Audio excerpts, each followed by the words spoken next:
7h16. 6h, 9h. Lève-toi. Séverine, donc on va s'intéresser ce matin à la mobilisation contre l'accord ACTA et l'émergence d'un mouvement des indignés de l'Internet. Oui, ACTA, c'est un accord commercial international anti-contrefaçon qui concerne différents domaines et notamment Internet, avec la lutte contre le téléchargement illégal. Un accord négocié entre de nombreux pays, dont la Suisse, et qui provoque la colère des internautes, dans ce qui ressemble bien effectivement à une sorte de mouvement des indignés d'Internet. Le week-end dernier, des milliers de personnes ont manifesté contre ACTA à travers l'Europe. Une pétition contre le texte qui a récolté 2,5 millions de signatures quand même a été remise au Parlement européen mardi. Alors, après l'émergence du mouvement Anonymous ces dernières années, est-ce qu'on assiste à la constitution d'une forme de conscience sociale et politique propre à la génération Internet, avec ses propres valeurs, ses propres modes d'action? Pour en parler ce matin, on reçoit Olivier Glacé. Bonjour. Bonjour. Vous êtes sociologue à l'Université de Lausanne, spécialiste des nouvelles technologies.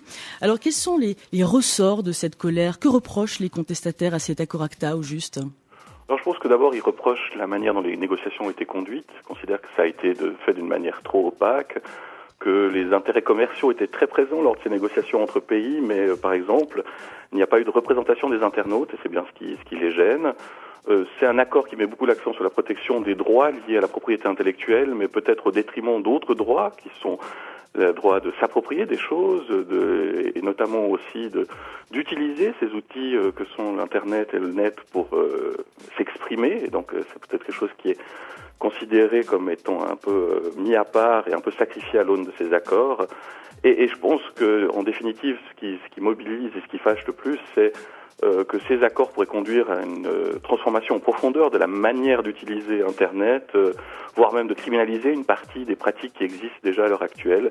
Et donc c'est une modification en profondeur, j'allais dire, du paysage quotidien de ces outils qui a été fait sans une participation massive justement de cette foule des utilisateurs qui est la raison qui fâche, entre autres, autour de ces accords. Est-ce qu'on peut dire qu'on est là face à un phénomène assez inédit, c'est-à-dire l'émergence d'une certaine conscience sociale, politique, collective, d'un nous de la génération Internet? Alors, si on regarde l'ensemble des événements qui sont produits ces dernières années, il y a des nouvelles formes de mobilisation d'un collectif qui se revendique comme étant une multitude, c'est-à-dire une multitude d'anonymes, une foule protéiforme, sporadique et spontanée, insaisissable. Et elle reprend en cela toute l'image liée justement à Anonymous et au film V comme Vendetta qui inspire aussi cette idée-là. Et pour l'essentiel, elle se mobilise autour de l'idée de la défense de l'Internet comme un espace d'expression et d'appropriation libre.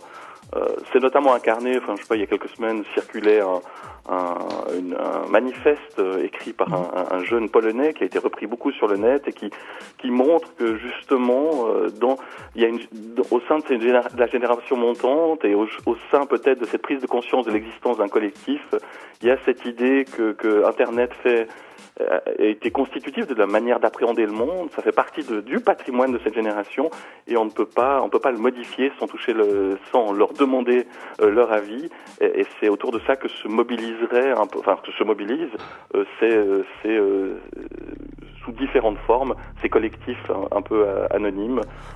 Et qui revendique entre autres le fait que en l'occurrence par rapport à ACTA, que l'industrie des biens culturels s'adapte plutôt à leur manière de faire plutôt que d'essayer de retransformer le net dans un modèle ancien traditionnel de consommation et de production des biens culturels. Vous évoquiez ce manifeste de ce jeune Polonais, Piotr Cierski, nous les enfants d'Internet, qui participent un peu du même esprit. Quel nouveau paramètre introduit cette nouvelle forme d'engagement? On est dans une forme de nous assez multiple, assez protéiforme? Alors effectivement, il est multiple et protéiforme. Ce qui est difficile, il a des caractéristiques assez spécifiques, notamment grâce justement à ces outils, c'est une forte réactivité, il est capable de se mobiliser très rapidement. Il y a des effets de masse, c'est-à-dire que vous avez mentionné les 2,5 millions de personnes qui ont signé cette pétition et des fois, souvent maintenant, les politiques sont surpris de l'ampleur que peuvent prendre les mobilisations à travers de ces moyens de communication. Puis ce qui est un peu nouveau et qui rejoint alors peut-être cette parallèle que vous faisiez avec des mouvements des indignés, c'est la prise de conscience que la défense d'Internet passait aussi au travers de la matérialisation de ce mouvement dans les espaces publics, dans la rue, dans les prises de position, dans les médias. C'est-à-dire qu'il faut exister aussi en dehors de l'Internet pour le défendre. Olivier Glacé, merci d'avoir été avec nous ce matin. Je rappelle que vous êtes sociologue à l'Université de Lausanne, spécialiste des nouvelles technologies. Je vous souhaite une très bonne journée. Merci.